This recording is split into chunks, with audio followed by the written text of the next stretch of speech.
Whitley Strieber. A few years ago, to be exact, on February the 4th, 2005, I had a remarkable guest on Dreamland, Frank Feschino. Frank was the author of the Braxton County case. I think the book was called The Flatwoods Monster, and it had to have been one of the most extraordinary shows we ever did about UFOs.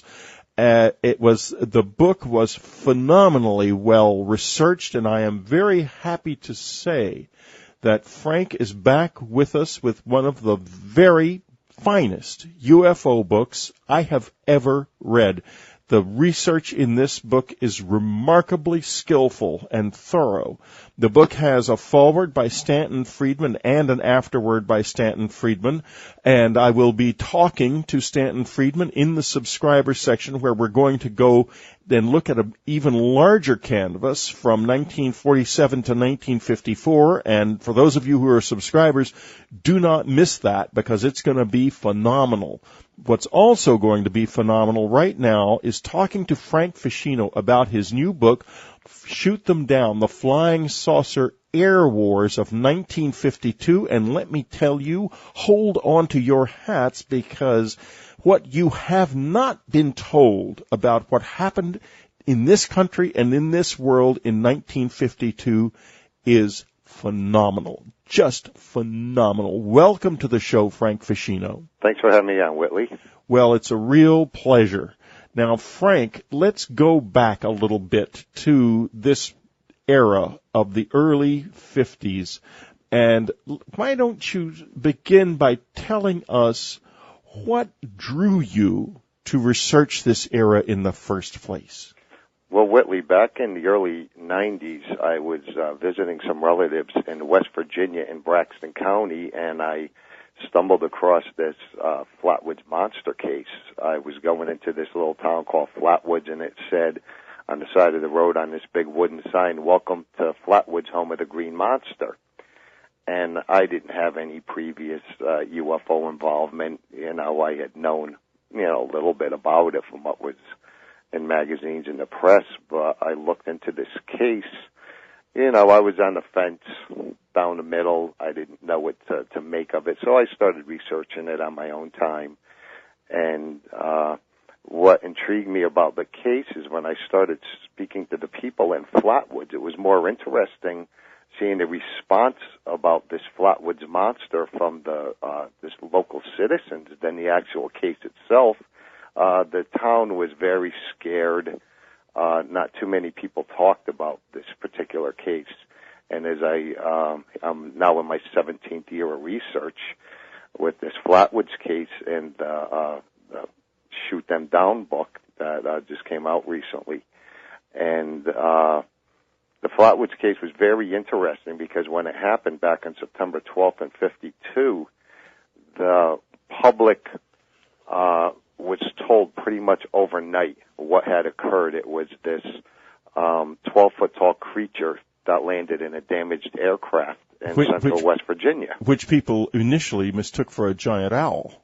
Right. Well, that was the government's official explanation. It was a 6-foot-tall owl. Yeah, a giant owl, which is, that's what it's basically. The giant owl. In many ways, that's as interesting as if it had been an alien. Right. So I started researching the Flatwoods incident. Then I started doing an overall look into what was going on during the summer of 1952. And you have, in your career, have produced some of the best UFO research ever done. I mean, you're right up there. You and Richard Dolan are neck and neck, in my opinion. Thanks, I appreciate that. Yeah.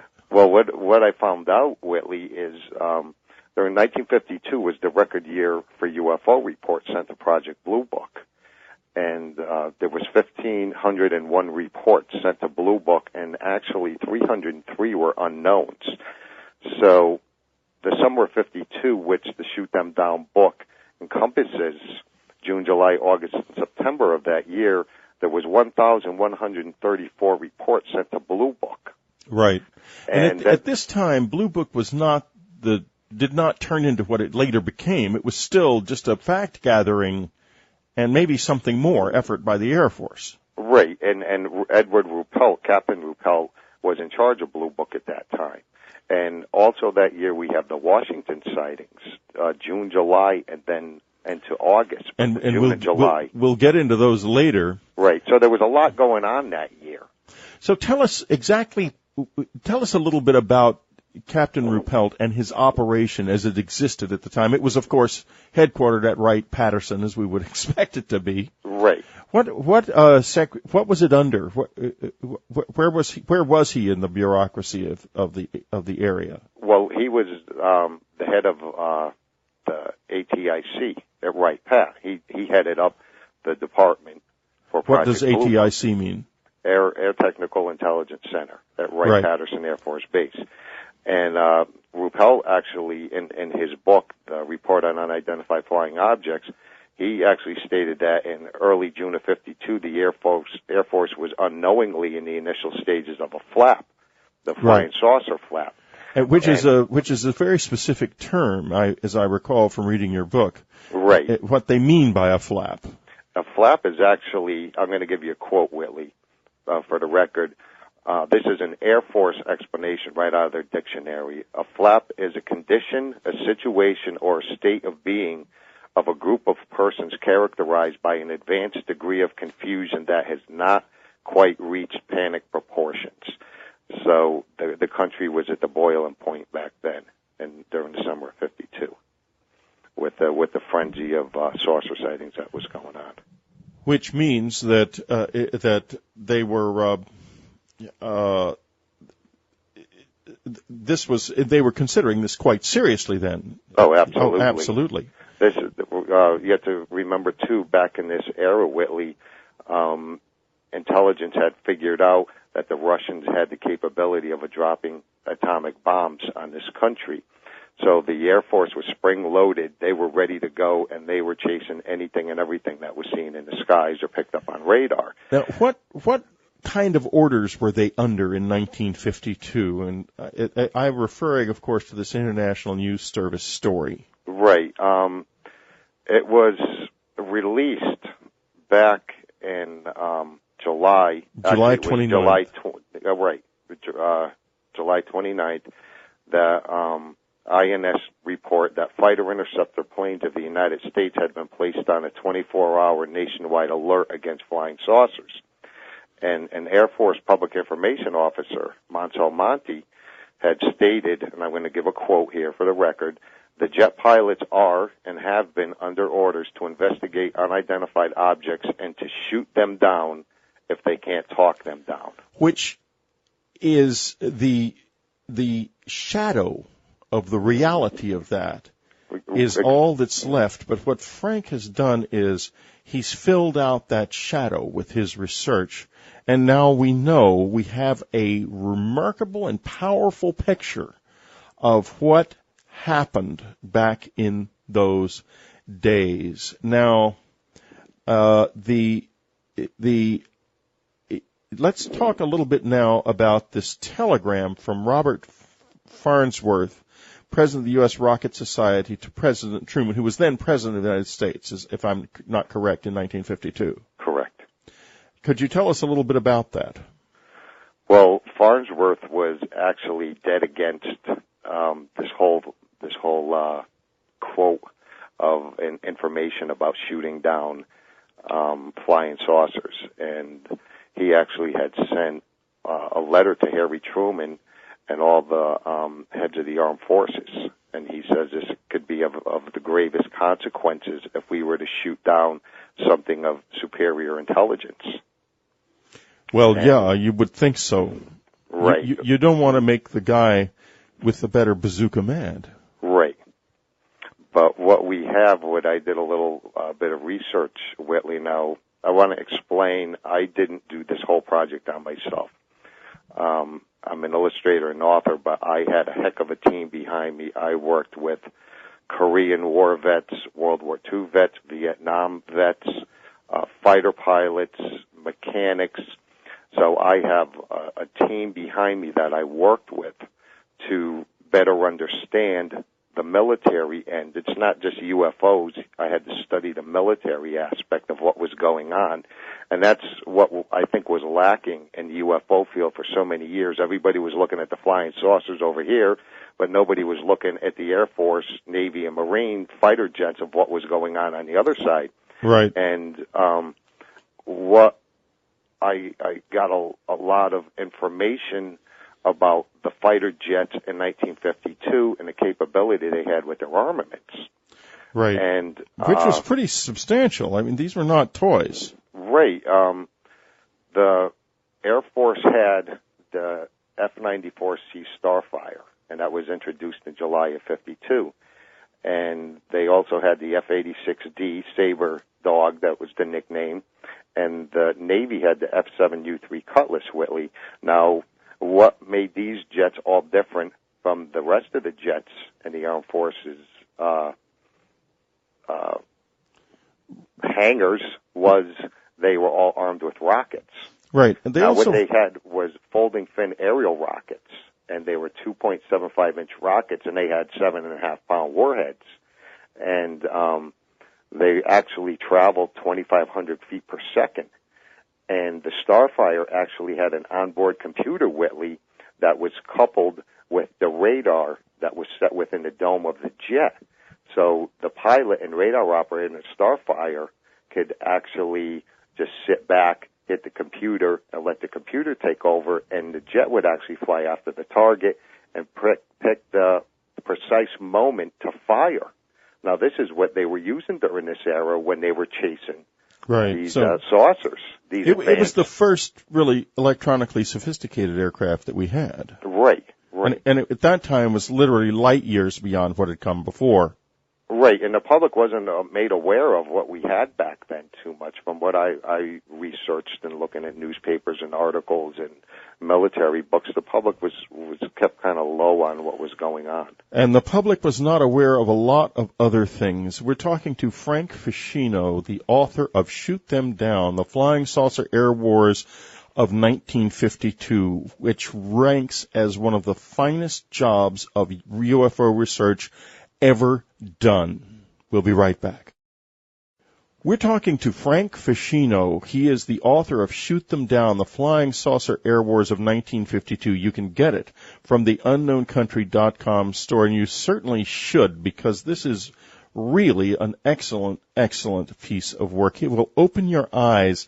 And for those of us who are deeply involved in this whole UFO phenomenon, either as participants like us abductees or as interested parties like many of those of you who have not been abductees or have never seen anything, this is one of those books that gives you the kind of foundation into reality that you need so badly. This is what history hasn't reported, but what is true. And Frank, what I'd like to get to now is the question of the number of crashes of jets in 1952 in the United States. And it's a remarkable story, right? At that time, we were also involved in the Korean War.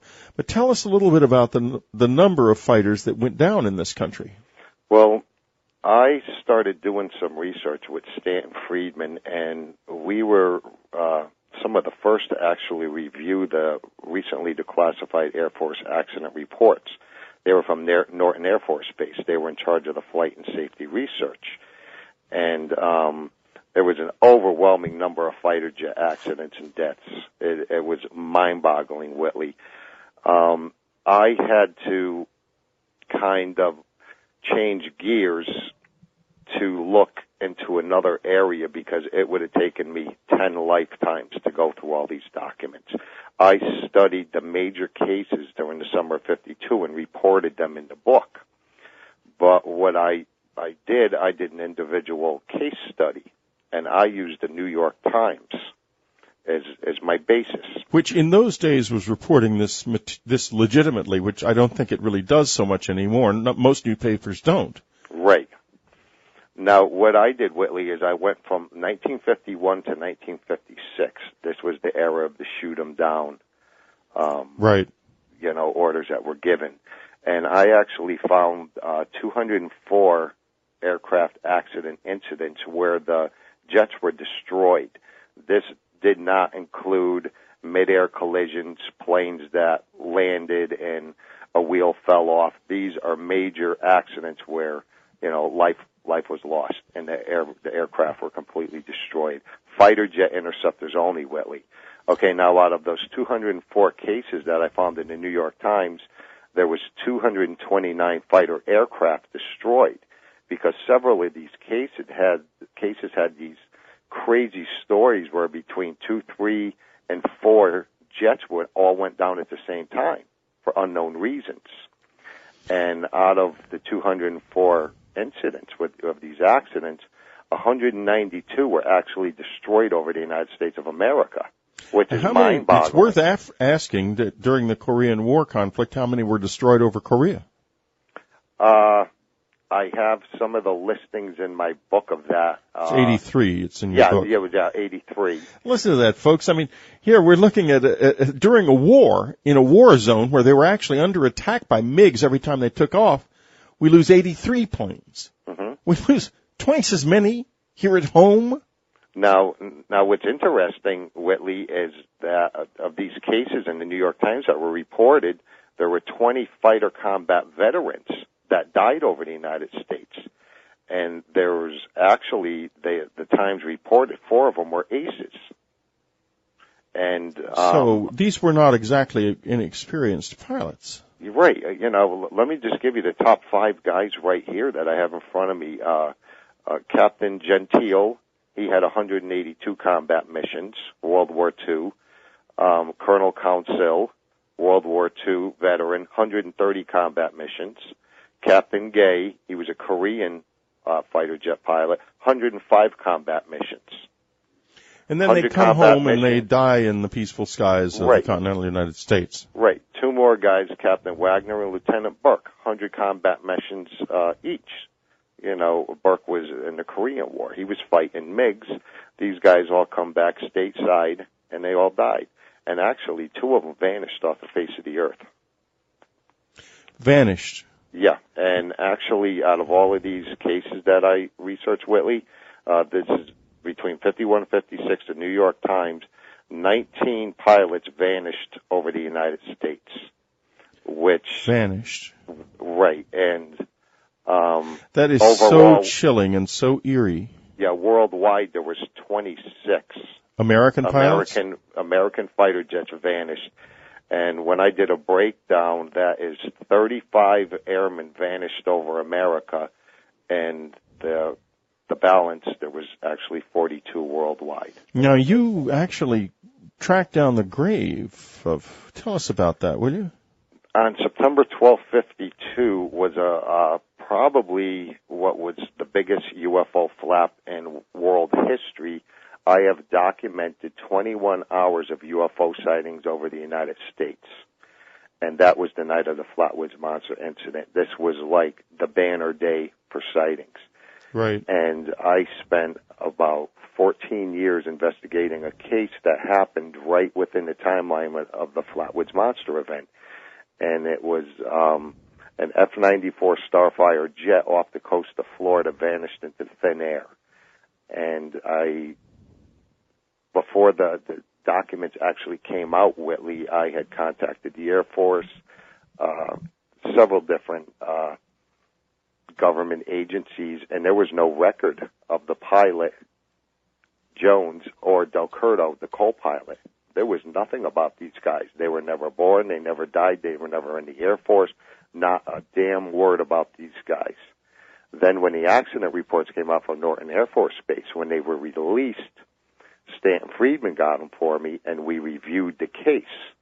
And the case was actually about 70 pages long, and it took me about 2 years to go through this, working with my military people. And we did a complete reenactment from the second that jet took off until it disappeared. I even had a pilot who sat in a seat in front of me, and I sat and played the role of the radar operator in the back, and we recreated this whole scenario. Whitley, it is a crying shame what they said happened. The explanations were absolutely absurd of what the official report said. And also on September 12, 52, I might add that the case before the Jones and Del Curto and the case after were yanked and sent to higher classification. A lot of coincidences, missing information. So they tried to make them non-people, but you found. Right, and I spoke to the surviving brothers of the pilot and the radar operator, and they were in left field. They were boggled with the whole explanation that was given to them. And one of the brothers actually started crying to me on the phone when I was speaking to him, and he said it was just opening up a whole wound all over again by talking to me about this, because we were talking about the inconsistencies in the Air Force reports. And I actually have the copies of the original letters sent from General Benjamin Chidlaw, who was the head of the Air Defense Command at the time, who had actually sent out the initial telegram to the brothers. And what does it say? It just talks about how the plane disappeared, and the bottom line to the whole Air Force case, they blamed it on pilot error. Yet the jet was being tracked by 5 radar stations, and in voice communication, Whitley, it just disappeared like that. It literally disappeared. And, this reminds me of a remarkable couple of cases that occurred later, one over Australia and one over Puerto Rico, and we have not very little of the Australian case, where a young man was flying to Tasmania and his plane disappeared in the context of there being a large UFO in the area. And he was himself very interested in UFOs, and it was quite a big case for a while. Then the Puerto Rican case, there's actually a frantic call to the air traffic controllers, which you can listen to, by the way, in an audio-enhanced version on the unknowncountry.com subscriber section, where you can hear the pilot frantically saying that there's a huge UFO outside his plane, and nothing was ever found of that plane either. Well, there was no wreckage found, and there was a massive search to the whole Gulf of Mexico. Nothing found, and yet he was on 5 radars when he disappeared. Exactly, and he was a voice communication. Do you know what the voice communication said? No, because the documents are edited very heavily, Whitley. So it's all classified. Right, and just edited, cut up, so I was only reading part of the report. And what's interesting is, out of all of these pages that I spent a couple of years researching, there is not one word about the interaction with the radar operator. Not one word. More suspicion. Not one word of this guy's interaction. Have you tried to get in touch with the radar operator? Any way to find out who it was? I know who it was, but the reports do not bring his name up, which is very odd, because he was the guy in charge of he was the radar operator on board. And it's kind of funny. On board the aircraft. Right. And no, I meant the people on the ground who were talking to them. Some of those personnel may still be alive. They may be. I've been unable to get hold of them. I see. But I write a whole page up, Whitley, in the book, where what I did is I went through all these documents and I pulled out the quotes from all the individuals who were in the tower at Tyndall Air Force Base. And when they were brought up before the accident report, the aircraft accident board, it was like a 3-ring circus. And if you remember in that section of the book, Whitley, right. Reading it, everybody from the captain and who was in control of the tower all the way down, every personnel that was involved in this case, when they were asked questions, there's about 40 answers where they say, I don't know, I don't remember, about this time, could have been this time, maybe, I don't remember. And that's what this whole thing is about. Nobody knew what was going on, supposedly. But they blamed everything on pilot error. And it was like everybody in the control tower gave all of these lame excuses. This was a fighter jet. And especially, this is kind of scary, because if guys in the control tower didn't know what the heck was going on, yes, we're supposed to be protecting this country from Russians bringing atomic bombs in. Yeah. And the jet just vanishes off radar in thin air with no explanation. They haven't been found to this day. Well, Frank, we're going to be right back after these messages.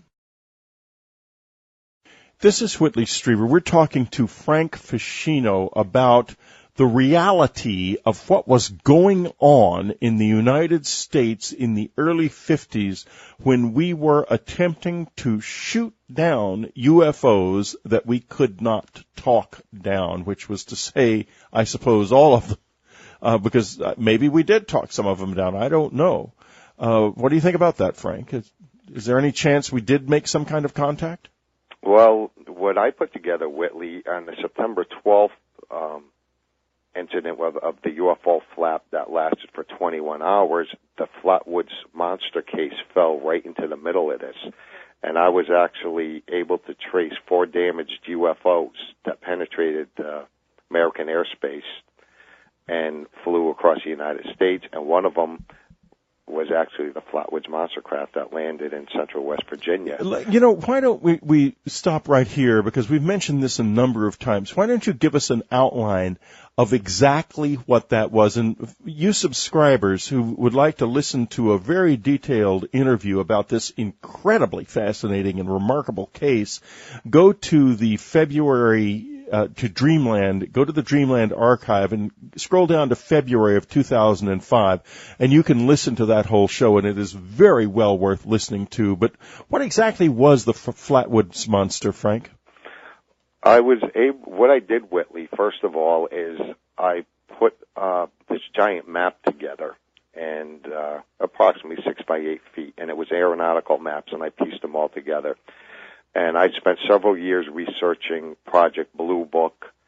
Then I went to local, regional, different newspapers. Blue Book actually was the key, believe it or not, to the whole Flatwoods case, because there are tons of reports in there of what happened that night. Nobody had ever taken the time to go through these documents. It took me years to research them, and they were in bad shape. I, being an illustrator and trained in calligraphy and different art fields, I was able to go in, Whitley, and actually go back over and re-ink all these documents. And that took 5 years to do about 180 pages. Now I have all of these pages, and I had to go into my map, and I pinpointed all the areas where they were seen. I worked with a couple military people, and we stood in front of the map, and we started connecting the dots.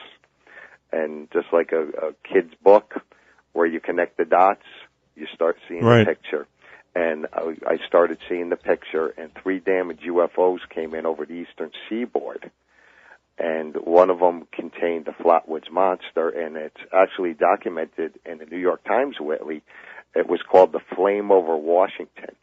It passed over the eastern seaboard, flew over Washington, D.C., and what is interesting is certain parts of its flight path trajectory, as it was heading west over Washington, it was at treetop level.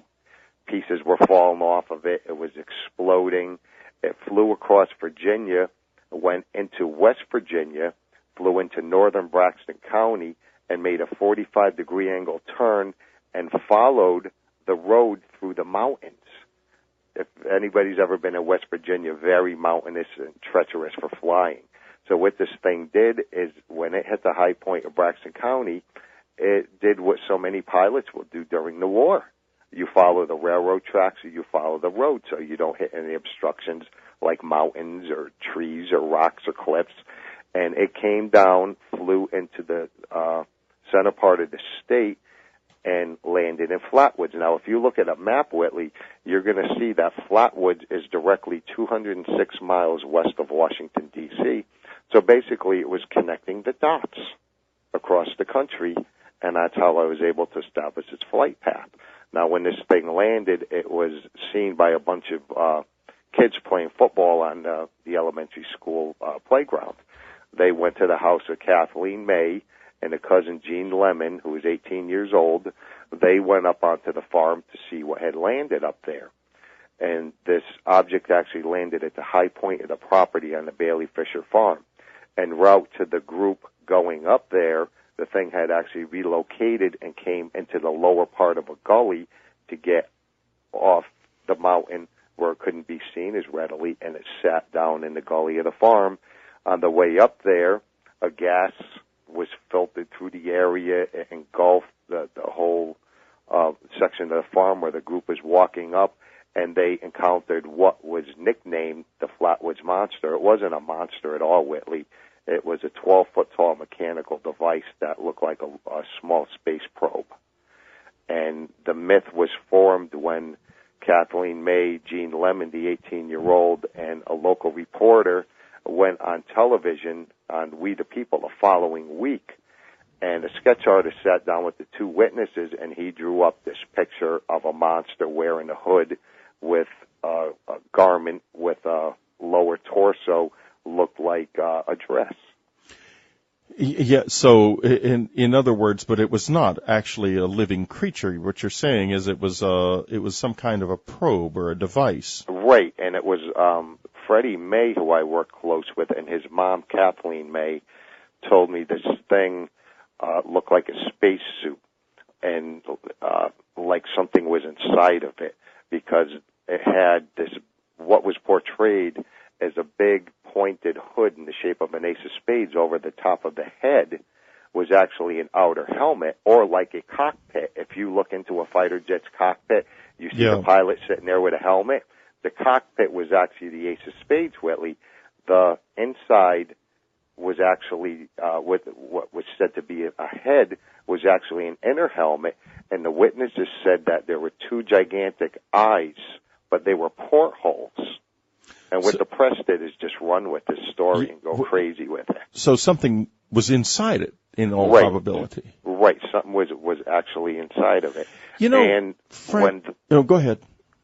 What I actually discovered, I worked with Ailey Stewart. It took me years to track him down. He was the reporter who was the Johnny on the spot. He went up there right afterwards. And he actually knelt down to the ground, and he smelt where the gases had settled. And he actually worked with the Charleston Gazette, at the capital city of West Virginia. And on Monday morning, September 15th, 3 days after, there was a special report article, and it actually stated that it, quote, looked like a mechanical man, was about 10 feet tall, 4 foot wide, okay, sported a black spade-like cowl which extended a foot or more above its head, okay? And then you have that following Friday, it was portrayed as being a monster wearing a cloth garment, but the fact is, it was actually reported 3 days after the incident as looking like a mechanical man and being metallic. Yes. So there is our proof right there. So I want to sort of step back a little bit. Okay. And in 1947, we had a number of UFO encounters, the early ones. Mm-hmm. There had been some before then, certainly, but nothing on the order of what happened in that year, to the extent that there were extensively analyzed and looked into, and we had, of course, the Roswell incident, the possible crash on the plains of San Augustine. Then between that year and the early 50s, there's a kind of a continuous undertone of UFO activity. Things are being reported fairly consistently. There's the green fireball phenomenon that emerges in New Mexico. And then suddenly, in 1952, it begins in early July with, interestingly enough, one of the earliest pieces of UFO film. Could you tell us a little bit about it? Which piece are we talking about? Okay, now I am... the Tremetan. We're catching each other short, Frank. Yeah. I have a bad habit of doing that, and I will find it in your book in just a moment. See, he's written such a huge book here, folks. Even he doesn't remember everything that's in it. Okay, this is the Fort Monmouth, New Jersey. Let's see. And I'm just reading. It's the Tremonton, Utah. Right. Okay, now you know what I'm talking about. Why don't you describe this? This is remarkable.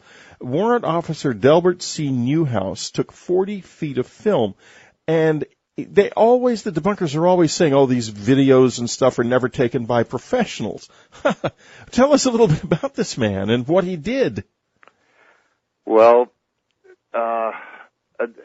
he took all this footage that wasn't taken seriously at first. Right, but he was a graduate of the Naval Photographic School. He'd been in the Navy for 19 years. He was 1,000 hours of aerial photography missions, 2,200 hours as a chief photographer. He was a highly skilled professional aerial photographer, in fact. Right, and it was actually with 16 millimeter camera. He had taken it out of his trunk and he shot this. And it wasn't taken seriously at first, and then it was, and the Air Force, they based a lot of their information, and they showed this film, and it was analyzed, and when it hit the press, they said it was grainy and this, that, and the other. But in reality, it was taken very seriously. And the Robertson panel actually reviewed the film. And it was Dr. Alvarez, who was a physicist. Who reviewed it. Right. And then all of a sudden, they said it might be birds, specifically seagulls. You're right. So, it was written off, but, Navy warrant officer, who took this killer footage. Yeah. He was a Navy warrant officer, a highly skilled professional, and it was written off because it was in the public domain, I would guess. Right. And because it would have been proof, and that they did not want to admit. Right. Now, yes, Frank, they tried everything to identify these objects, but they failed. But then when the Robertson panel reviewed it, Alvarez, the physicist, he was actually the winner of the Nobel Prize. He said they might be birds, so it's like, here we go again. they fired a cannon of authority at this in order to perpetuate a lie. One of the techniques that was used, and it has been used and is used constantly. Authority speaks, and when it lies, everybody still believes. We'll be right back. We're back talking to Frank Feschino, the author of Shoot Them Down, The Flying Saucer Air Wars of 1952. His website is www.flatwoodsmonster.com. You can find out everything about what Frank is doing on his website. And before we came onto the air, Frank mentioned to me that he was working on a new book. Naturally, that pricked up my ears and my interest highly. Frank, can you tell us what you are working on right now? I'm fascinated. Yeah, what I'm working on right now is my latest book, and it's called The Flatwoods Monster: From Myth to Reality. And it's not just about the Flatwoods Monster. It's about the September 12th flap that occurred that day, and the monster was right in the hub in the middle of this. And it's my 17-year investigation into all of these events. And right. What I did, Whitley, it's not just my investigation. I went back into the history books, libraries, museums. I have probably everything on the face of the earth about the Flatwoods Monster, yes, including all the original investigators' work. And I actually found one of the first guys who was up at the site, and I put the whole book together. It's got about 130 pictures in it. My first book was edited very heavily, and a lot of people were disappointed with, that aspect of the book because I lost control of it. And this right. book, I have total control of it. And that's very important in this field because publishers will interfere and in ways that don't help these books. You have to be, I know that when I published Confirmation, I had a constant, unending battle to be sure they did not drop things that were critically important in the book. And they did some, of course, and I see you had the same problem. Yeah, and this book here is the definitive case study of the Flatwoods incident and the UFO flap that occurred that day. Now, what I want to talk about now is this. We have a picture here, as I was starting to say before, from 1947 up into the mid-50s. Right. And it is a picture of someone showing up here and the United States reacting by basically trying to shoot at them. And there are indeed records of crashed and damaged discs and many more of crashed and damaged planes and disappearing pilots and dead pilots, etc., and so forth. This looks to me like somebody came here and they really did not know what they were doing, or they were not able to communicate with us in a way that was meaningful to those of us who are charged with defending our airspace, our country's airspace, or our world's airspace. There was a failure of communication. And this led me to think that perhaps what was happening was we've always sort of assumed, well, these must be aliens and they must be really skilled at this. They've probably done this many times before. But what if that's not true? What if this is the first place with an intelligent species they've ever found? And that would explain maybe the fumbling feeling this all has. Like, they don't communicate. They do keep returning to harm's way again and again. We do keep shooting to kill. Nothing works right. There's no communication. Nobody understands what's going on. Right, which is kind of the whole thing is absurd. If you can't talk them down, shoot them down. That's basically shoot first and ask questions later, because what's the chances that an extraterrestrial race would speak English or a fighter pilot would understand an alien language? It's kind of absurd. Right. So in other words, Whitley, you'd shoot first and ask questions later. And I think that's when it peaked, is the night of the Flatwoods Monster incident on September 12th, why it was covered up so heavily. We have 4 damaged objects that went down in the United States. Right. And you see what gets out of them. I actually interviewed Colonel Dale Levitt, United States Army. He was the head of National Guard on that night, and he received a call from Washington, D.C., and he went up into Flatwoods with 50 to 60 troops, and I interviewed him, and he told me everything on a video camera, Whitley, and he explained what happened and how he went up there with his troops. There was actually another crash of another object in that area, and he was told to go to that area. Now, why would the Air Force send out 180 troops into Braxton County to look for what was said to have been a meteorite that landed? You don't send troops out like that. In Flatwoods, Whitley, they cordoned off the area. Colonel Levitt told me they took samples. There was pieces of metal, a black plastic-like material found strewn throughout the farm, and oil, some type of a strange oil. And he had to gather all this stuff up, and he shipped it back off to Washington. Well, of course, that these things are often reported to have very, very high-speed rotating parts. Right. That might explain the oil and the bits of, because it's something that's rotating at ultra-high speed is damaged. It might very quickly become inoperable, thus causing the thing to come down. They were crashing all over the place, Whitley. So we were getting to them.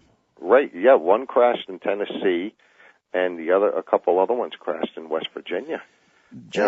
Jackie Gleason, the performer, used to tell a story, which was repeated to me by his wife, that he had been taken to a facility in Florida and shown some crashed UFOs that were still partly and in some cases virtually intact by President Nixon. And I have no reason to think that Jackie Gleason was lying, and certainly his wife wasn't. She was accurately describing what he had said, and this is a matter of public record now. If you I'm sure if you Google Jackie Gleason UFO, you'll find the whole story. But it's as if, we did gather these things up, and in those days, presidents were fully informed of this. And Eisenhower was certainly informed. Truman was informed. I know he was, because General Arthur Exon told me that everyone from Truman on down knew the Roswell crash object was not of this world within 24 hours of it being found. He told me that personally, and he was not lying either. So what you're saying is basically we shot a lot of them down. Right. And 4 of them went down on September 12th. And that's just one particular night. Using weapons that are far less sophisticated than what we have now. Right.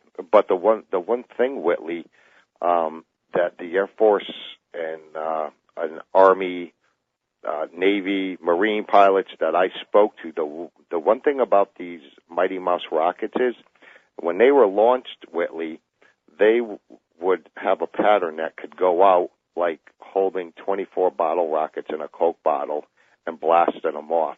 The rockets didn't even know where they were going to go. So that's kind of tough to avoid. They were not heat-seeking. They were air-to-air. So they were so low tech, in other words, that they were dangerous to someone who was perhaps far more sophisticated than that. You couldn't avoid them because the rockets didn't even know where they were going. If the wind caught them, boom, they would turn in a different direction. So picture hundreds of these things flying through the air, Whitley, at a UFO. Frank, we're coming, if you can believe it, and I'm sure, Frank, you're going to be as surprised as I am when I say that we have nearly come to the end of this program. I have been totally enthralled by what you've been saying. And Frank's book, Shoot Them Down, The Flying Saucer Air Wars of 1952, it's not his only book. Frank is also got a website. It is the flatwoodsmonster.com. That's flatwoodsmonster.com. Don't miss any of this because we're talking right now to one of the finest researchers in this field. And I'm going to be talking, by the way, to another one who provided a forward and an afterword for this book, and for a reason. Stanton Friedman is extremely discriminating, and this is a fabulous piece of work, as you can hear from the remarkable, incredible things he's telling us. Wow. But anyway, I'm going to be talking to Stanton in the subscriber section, and we're going to take a wider view of just what was happening, and I'm going to ask Stanton some questions about the possible Eisenhower meeting with aliens at Muroc Field. So subscribers, do not miss that, and do not miss Frank's earlier interview from February of 2005, still available in the subscriber archives. Frank, we've got just a couple minutes left. Why don't you kind of give us a summary here of what you think? We went to war with UFOs. Right. Where are we with this now? What's happening now? I hope we learned our lesson from back then about shooting at these advanced UFOs, but it also seems like we took them down too, Whitley. Yeah. You know, we were able to take them down, and it's not that far-fetched when you consider the technology we had back then. We just didn't have bullets. One thing that really struck home with me is Stanton Friedman was in Washington Archives a couple of years back, and he actually went into some of the fighter accident reports, and he pulled some documents out for me, which I was very grateful for, because Stanton was in there digging around on his hands and knees all day, and he pulled out some mind-boggling stats, Whitley, which I'm going to throw at you right now. These are fighter major accidents that were recorded by the Air Force, and this was September 10th, 1952, memorandum, Lieutenant Colonel Myers.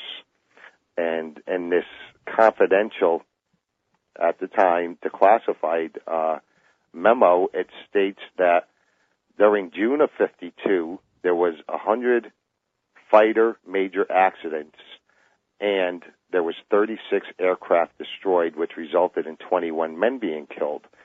July, which was the height of the UFO flap over Washington, there was 135 major accidents, 58 aircraft interceptors were destroyed, and there was 30 fatalities. So now when you add up just those 2 months, Whitley, you'll have 235 major accidents of fighter interceptors.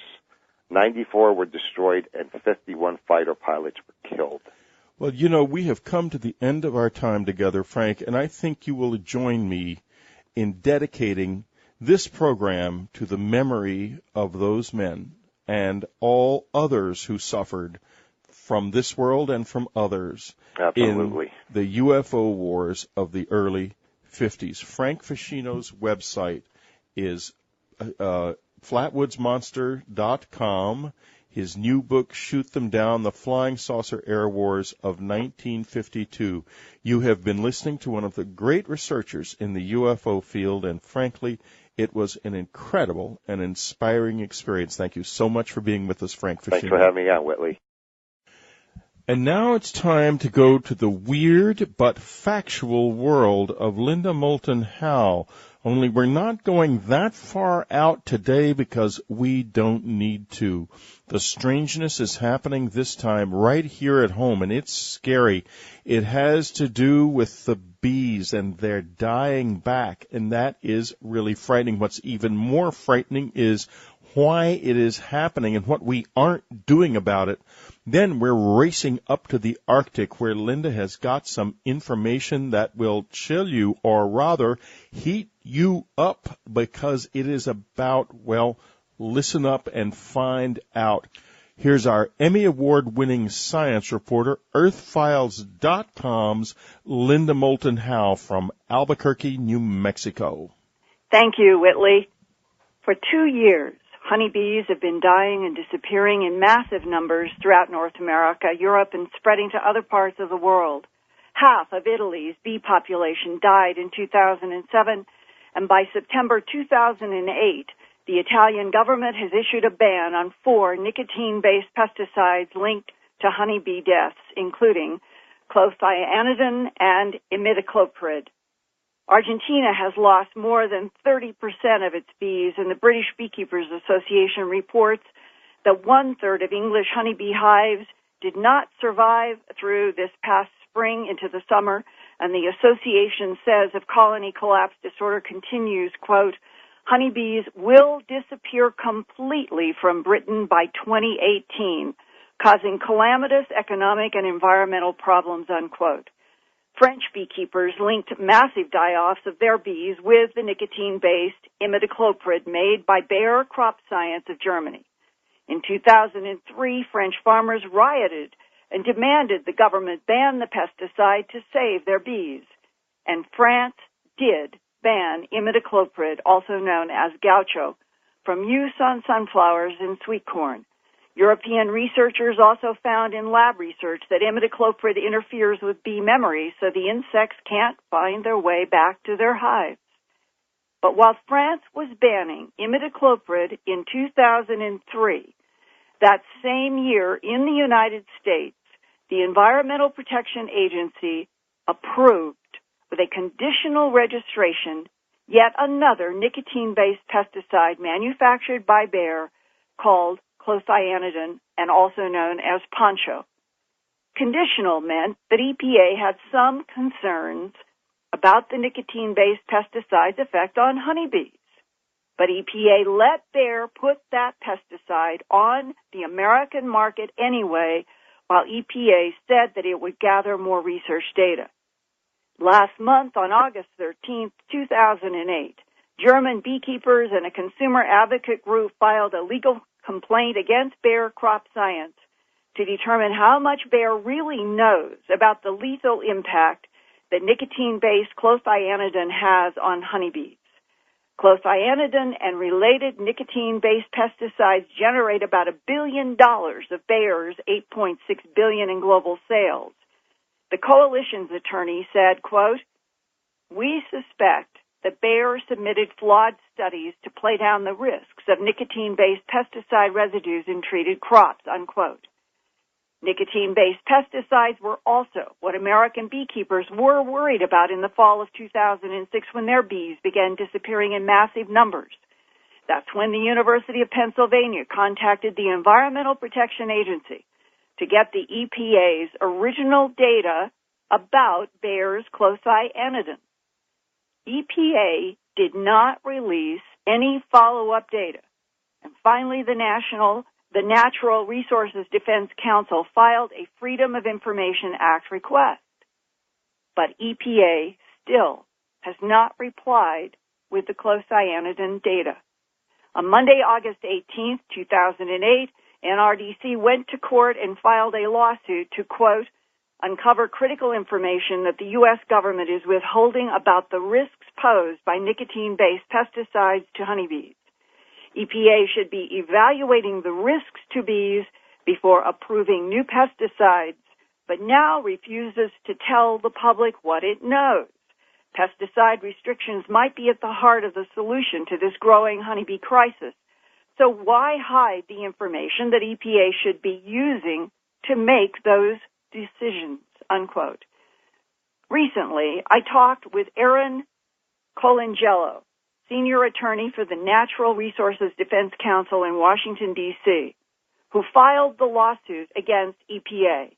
I asked him about EPA's pesticide approval process. They really have left a lot of old, bad, toxic chemicals on the market way too long and reapproved them despite overwhelming evidence of human health risks.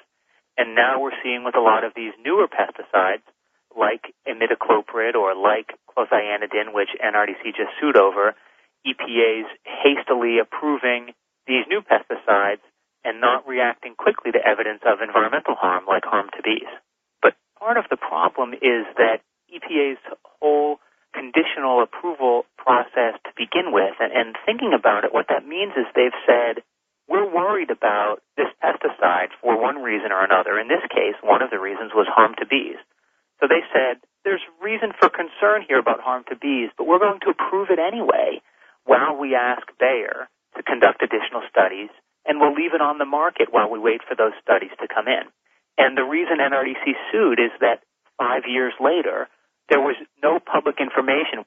We couldn't find out from the EPA website or anywhere else whether those studies had been conducted and submitted to EPA, and if so, what they showed. Did they actually show safety, or did they raise more concerns? And we still don't have a clear answer to that. EPA and Bayer have both said since we sued that the studies have been submitted and that they show safety, but we haven't seen the actual studies themselves. So we still think that there's no way for the public to evaluate the information about harm that this pesticide causes to bees. But there does seem to be a growing scientific consensus that pesticides are implicated, that they may be contributing in some way, and that's what we're trying to find out. The researchers at Penn State have identified, I think, dozens of different pesticides that they find in pollen and in beehives. So we know that there's just tons of exposure. And also, EPA is approving pesticides that are known to be highly toxic to bees. And this exposure may be interacting with other environmental factors or with a virus or something and working in combination to play a role in colony collapse disorder. Yes, and it is the synergy of so many chemicals out there now in the landscape, overlaying with each other. And on that very point, Jerry Hayes in the Florida Department of Agriculture contacted me this week to send me a copy of the new warning label from Bayer Crop Science on a brand new pesticide called Movento. It says, quote, "This product is potentially toxic to honeybee larvae through residues in pollen and nectar, but not to adult honeybees. Exposure of adult bees to direct treatment or residues on blooming crops can lead to effects on honeybee larvae." And one problem with that kind of label and the label language you just read is that the industry almost uses it as kind of a get-out-of-jail-free card, that if enough warnings are on the label, then we can be exonerated from any harm that's caused. And another problem with that is these labels are pages and pages long, and they may have detailed instructions about what time of year and what wind speed and what nozzle size on your sprayer is or is not appropriate depending on which crop and when they're blooming, and to expect every applicator, every farmer who's using that pesticide to read the fine print for pages and pages and then comply with it in every case is just asking too much. The EPA really needs to develop a comprehensive strategy for protecting honeybees and look at all of the different pesticides that are already on the market that are known to be highly toxic to bees. Sometimes in combination, they're many times more toxic than either one of them would be individually or than you would predict they would be if you thought you could just add them up. So sometimes with different pesticides combined into the same product, 1 plus 1 equals 1,000. The combined product is 1,000 times or more toxic than each of the individual pesticides, and that's something that EPA doesn't evaluate when they approve new pesticides for use. Yes, how do we put all of this chemical soup back into the bottle? Well, that we can't do. Unfortunately, there's a lot of toxicity, toxic residues to these chemicals out there that are just going to have to, unfortunately, degrade over time, and that may be over a long time. This summer of 2008, Bayer received EPA approval to sell yet another pesticide called Movento. This is a new class of insecticide that works as a lipid biosynthesis inhibitor, which interferes with nerve transmissions. That means honeybees and other pollinators will be trying to survive in crops contaminated by not only nicotine-based pesticides, but also by this new systemic Movento, which says right on its 13-page warning label that it kills honeybee larvae either directly upon contact or indirectly from exposure to pollen and nectar brought back to the hives, ironically, by adult bees that are contaminated by Movento. Recently, I have talked with some apiary people in the United States who cannot understand why EPA would approve another bee-killing pesticide without involving the beekeeping world in the decision. Beekeeper representatives are trying to get an official meeting with the Environmental Protection Agency's Office of Pesticide Programs, but no firm date and time has been agreed, and they were never involved with any of these pesticide decisions. It has scared Jerry Hayes in the Department of Agriculture Apiary Division in Florida so much that he and others feel now that they have to draw a line in the sand, and they have to say to the Environmental Protection Agency and Bayer Crop Service, we in the beekeeping world, we have to be involved in the approvals of these pesticides that are toxic to honeybee larvae and or adult honeybees. Well, I wanted to interview an EPA authority about the conditional clothianidin approval and this new Movento pesticide that scares American beekeepers so much. On Wednesday, September 24th, I contacted Dale Kemery, and he is in the EPA Washington, D.C. press office, and his background is pesticides. Mr. Kemery, I was told, had an extensive knowledge and would be able to answer all of my questions about clothianidin and Movento. When I got him on the phone, I explained that I was a radio reporter and would like to talk with him on the record in a recorded interview about clothianidin and the new EPA-approved insecticide Movento. He said with some hostility that I could not record him, so I wrote notes. And my question, the first one that I wrote down was, could you confirm the date that EPA approved the Bayer pesticide Movento for sale in the United States this year?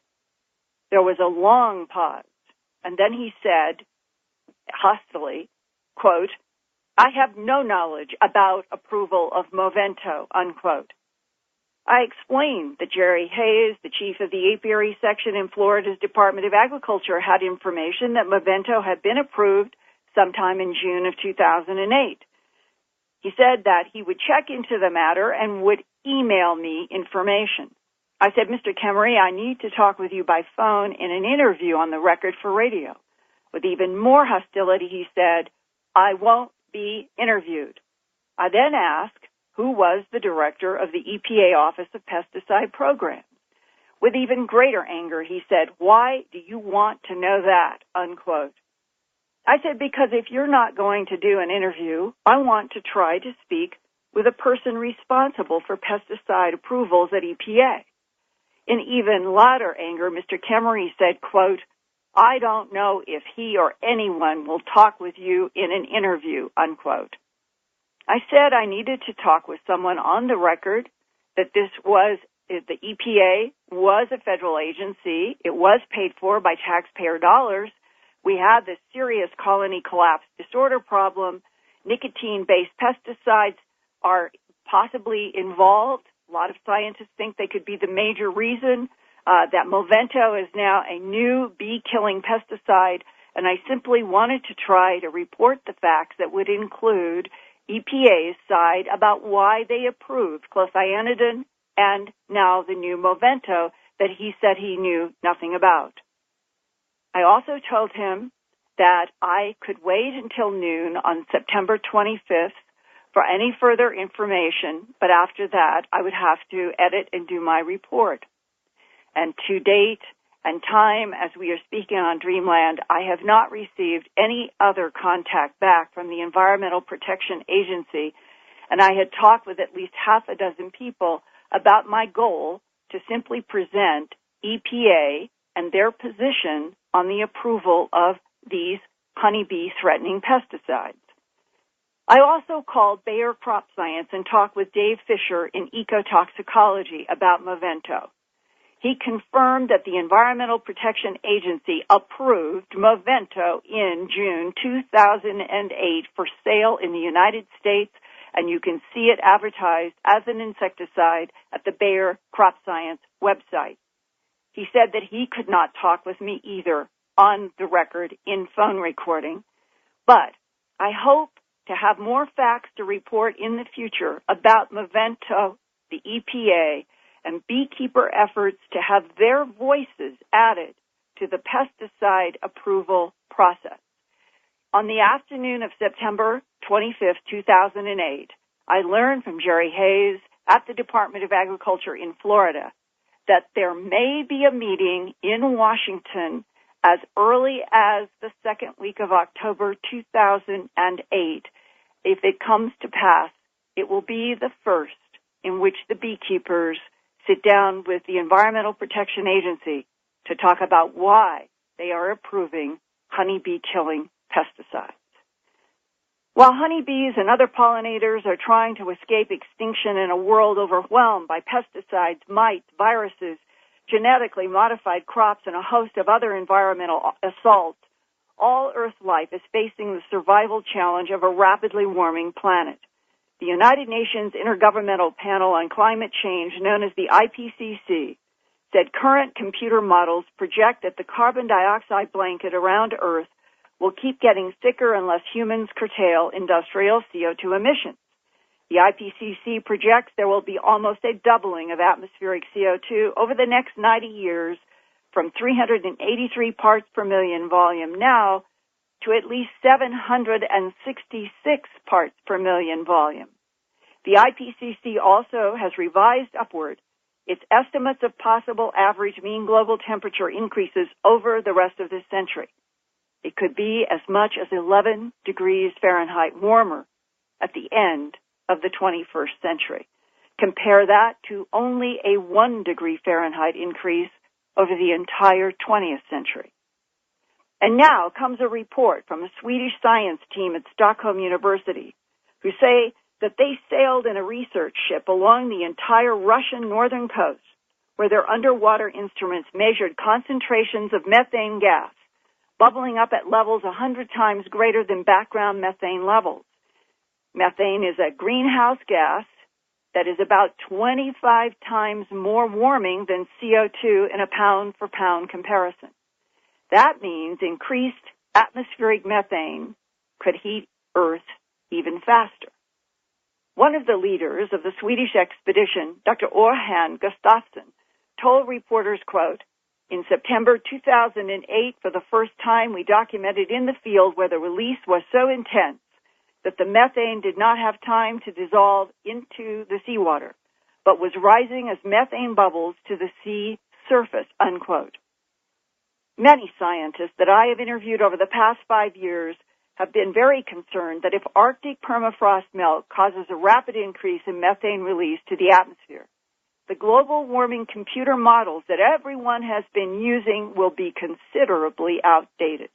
In other words, a rapid increase of more heat-trapping methane could mean Earth will warm up even faster and possibly higher than the 11 degrees Fahrenheit currently projected by the United Nations Intergovernmental Panel on Climate Change. But one of the most respected atmospheric methane scientists in the United States is not convinced that the Swedish data means a new methane release. He is Ed Dugokensky, Ph.D. and atmospheric chemist at NOAA's Earth System Research Lab in Boulder, Colorado. He works with the NOAA team to monitor 50 methane measuring sites around the Earth to look specifically for changes in methane emissions. This week, I asked Dr. Dugokensky what the implications are if the Swedish team has found a new and strong methane gas release bubbling up in the Arctic waters. If it's a new mechanism of release in the Arctic, then this would have implications for climate, not just in the Arctic, but globally. Could be the first signs of a strong positive climate feedback in the Arctic. But I guess I'm not convinced that this is new. These types of methane chimneys have been observed in the ocean in other places before. But this could be a region of the Arctic that you and NOAA have not visited, and it might be brand new? Well, we would see this signal in the Arctic from our existing measurement sites. We have about half a dozen measurement sites in the Arctic. And if it's of a large enough scale, then we'll be able to capture this signal with our measurements in the Arctic. I can tell you in 2007, which was quite a warm and also wet year in the Arctic and in the tropics, we did see an increase in methane of about 7.5 parts per billion after a period of 9 years of almost no increase in methane. And it's pretty clear from our measurements that this increase was driven by increased emissions in the Arctic and in the tropics. The work by the Swedish team might be a 2008 measurement that goes beyond where you were measuring in 2007? I think the Swedish measurements are different. They're actually measuring methane in the water column, and we're measuring it well downwind of where that methane can potentially bubble out of the ocean into the atmosphere, and then we're just measuring it in the atmosphere. The increase that we observed in 2007 isn't necessarily coming from the ocean. It could be coming from existing wetlands. Emissions of methane from wetlands are very dependent on temperature, with larger emissions typically at higher temperatures. And last year being very warm could have meant higher emissions from existing wetlands in the Arctic. I'm not saying I can rule out these emissions from the ocean. They may be contributing to what we saw in 2007, but our measurement network isn't dense enough to verify that. Could you explain why it is that methane is so potentially dangerous at a time when we're all concerned about global warming? The biggest thing is its factor of 25 times more effective than CO2 as a greenhouse gas. And the Arctic contains a huge amount of carbon in permafrost and in hydrates. Releasing either of these reservoirs to the atmosphere could provide a very strong positive feedback on climate. The positive feedback is that will cause more melting and more release of methane? That's correct. With more methane in the current CO2 blanket around the Earth, what is the worst case from your perspective? The worst case is a very difficult question to answer. Well, let me ask it this way. What might the factors be that could produce a sudden release of methane from the Arctic? To be honest, I'm not really that concerned about a very sudden release of methane from the Arctic. I think these are changes that are going to happen slowly over timescales of centuries or longer. Like, for example, the warming is going to increase emissions from wetlands. Just because of the increased temperature and permafrost melts, you're going to create new wetlands that's going to create new sources of methane. With methane hydrates, as the Arctic Ocean warms, perhaps these hydrates will become unstable and they'll add to the chronic background emissions of methane to the atmosphere. What I'm expecting to see in the Arctic as permafrost melts, as some of these hydrate sources kick in, would be for that Arctic portion of those emissions to just increase gradually over time. If instead of a gradual increase over time, there was an explosive release of methane from the Arctic, what would the consequences be to our planet? Warming, probably fairly rapid. This would have to be a very, very large pulse of methane to have such a big impact on climate in a short time, because the change in methane from pre-industrial times to now is about 1,000 ppb. That's a very, very large amount of methane, and I can't envision a mechanism where within a few years an equal amount of methane can suddenly be released to the atmosphere. I'm not saying it's impossible. It's just a very low probability. So melting at the rate that the Arctic is melting now could not produce a sudden explosion of methane gas. It would be unlikely. And Florida State University released on September 24th one of their new climate studies that shows more than 7,900 acres of South Florida could be underwater by the year 2030 as sea levels rise, inundating coastal areas and causing billions of dollars in property loss. It's all happening so quickly, Whitley. Well, I know it, Linda. It's happening much too quickly. And, you know, he said that about the Arctic methane not outgassing, not causing a sudden change. But, you know, with all of the carbon dioxide in the air already, I think that he is trying to protect himself rather than tell the truth here. Let me explain one thing that he said. Because they have these 50 monitoring sites, and they have been doing this both on the ground and from satellites, and they are measuring air, and the Swedes have been measuring the methane in the water columns itself. So there are two different formats here. That they have assumed, NOAA has assumed up till now, that they would be very well aware of any bubbling increase from the water if it was above what they have been measuring for some time, and they did have this spike in 2007. So right now, he, in fact, is going to get together with the Swedish scientists at a meeting that will be held in about 3 weeks, and that they are going to discuss exactly this data. They're going to try to discern whether or not this is new, and I'm scheduled to do another interview with him in December as an update on where they stand.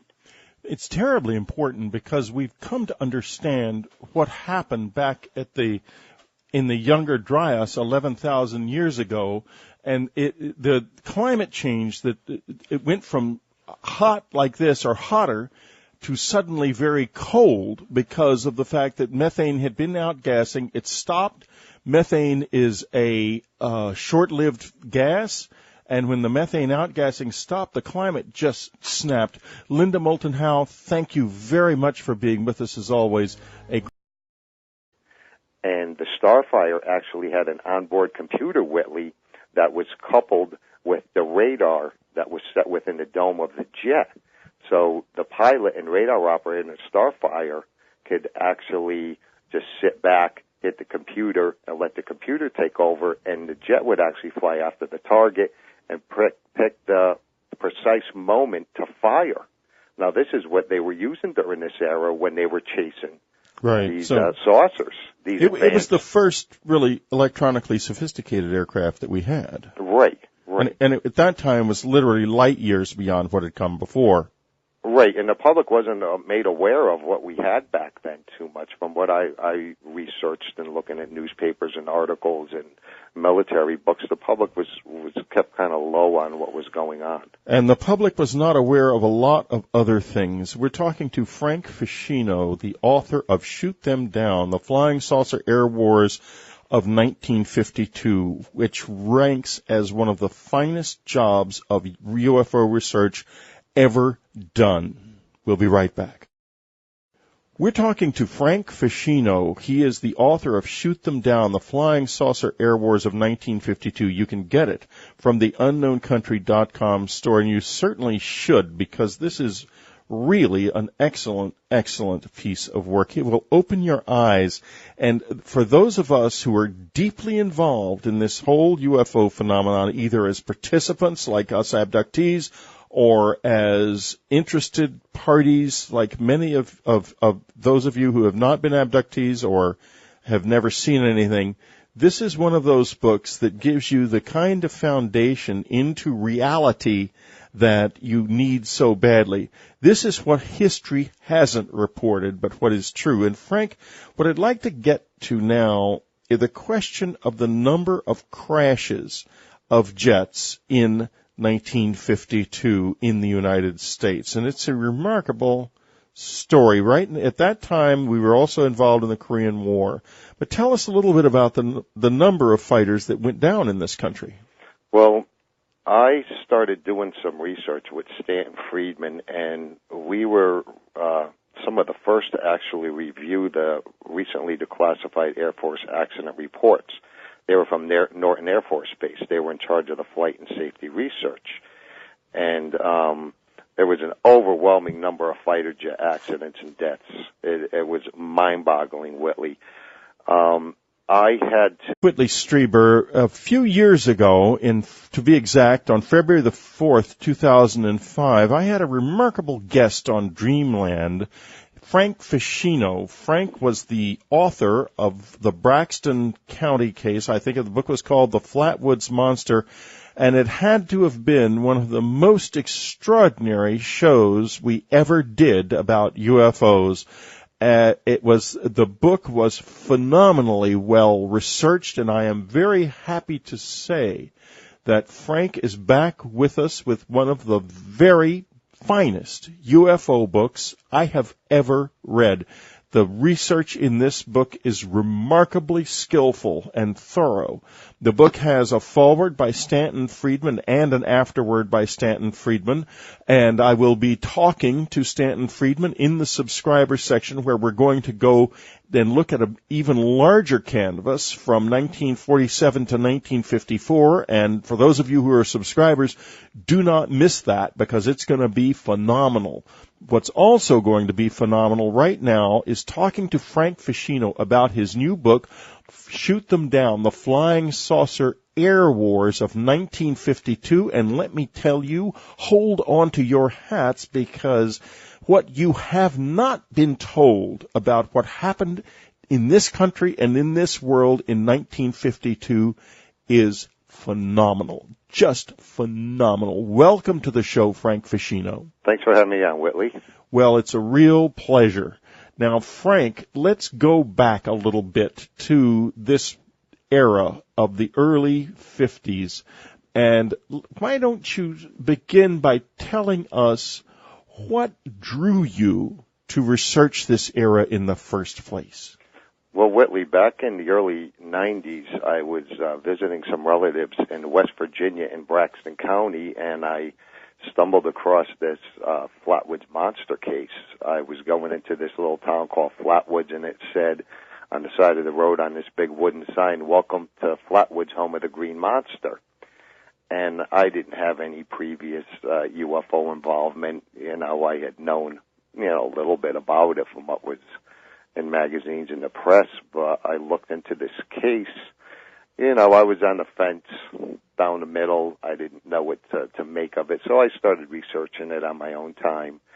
And what intrigued me about the case is when I started speaking to the people in Flatwoods, it was more interesting seeing the response about this Flatwoods Monster from this local citizens than the actual case itself.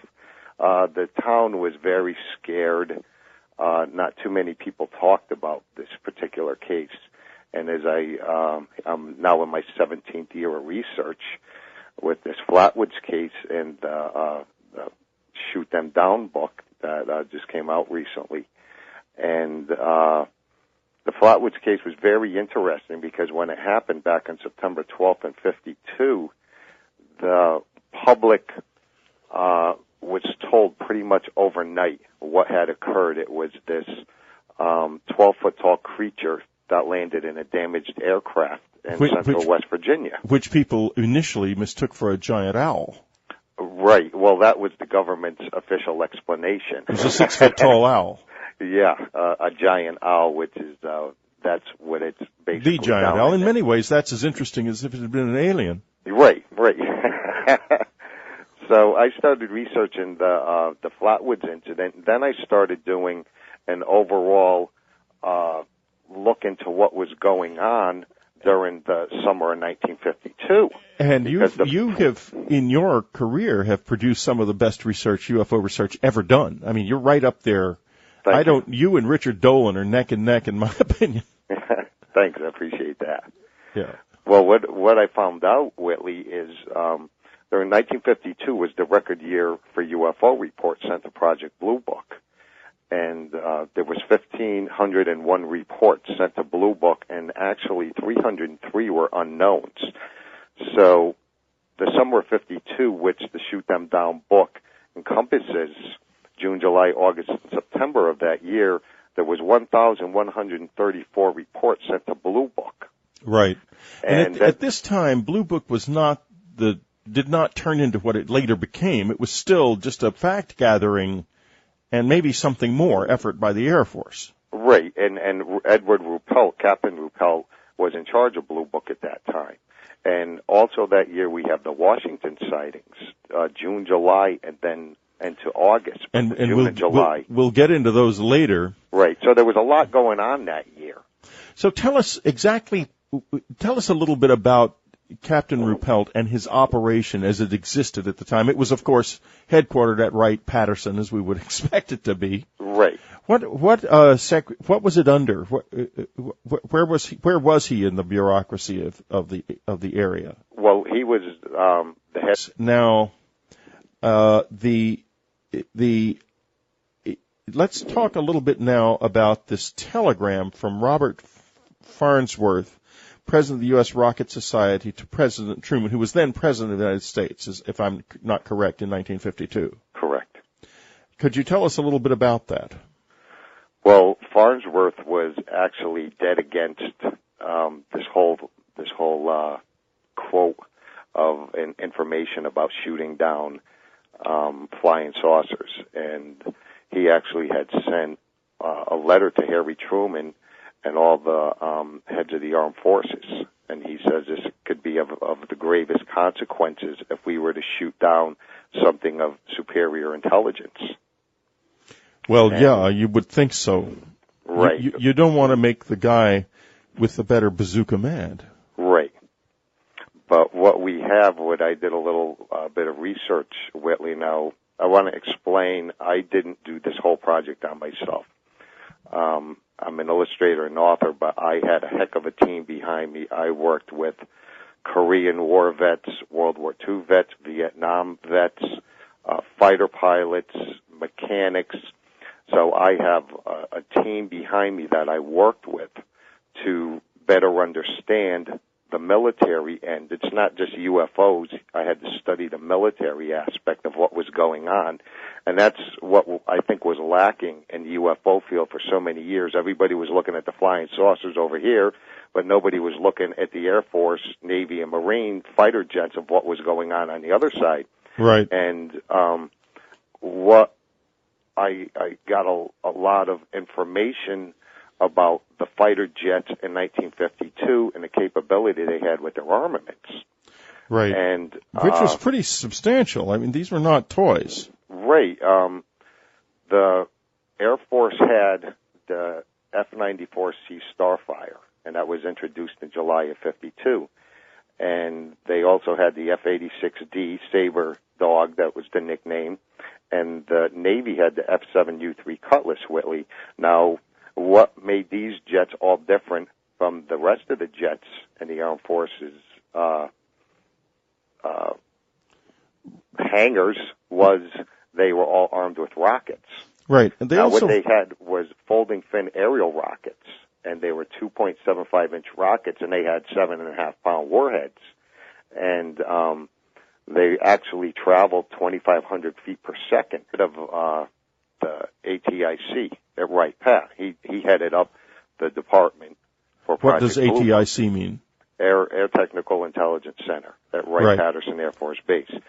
And Ruppelt actually, in his book, the Report on Unidentified Flying Objects, he actually stated that in early June of 52, the Air Force was unknowingly in the initial stages of a flap, the flying saucer flap. Which is a very specific term, as I recall from reading your book. Right. What they mean by a flap. A flap is actually, I'm going to give you a quote, Whitley, for the record. This is an Air Force explanation right out of their dictionary. A flap is a condition, a situation, or a state of being of a group of persons characterized by an advanced degree of confusion that has not quite reached panic proportions. So the country was at the boiling point back then, and during the summer of '52, with the frenzy of saucer sightings that was going on. Which means that that they were they were considering this quite seriously then. Oh, absolutely. Oh, absolutely. This is you have to remember too. Back in this era, Whitley, intelligence had figured out that the Russians had the capability of dropping atomic bombs on this country. So the Air Force was spring-loaded. They were ready to go, and they were chasing anything and everything that was seen in the skies or picked up on radar. Now, what kind of orders were they under in 1952? And I'm referring, of course, to this International News Service story. Right. It was released back in July. July 29th. July 29th. The INS report that fighter interceptor planes of the United States had been placed on a 24-hour nationwide alert against flying saucers.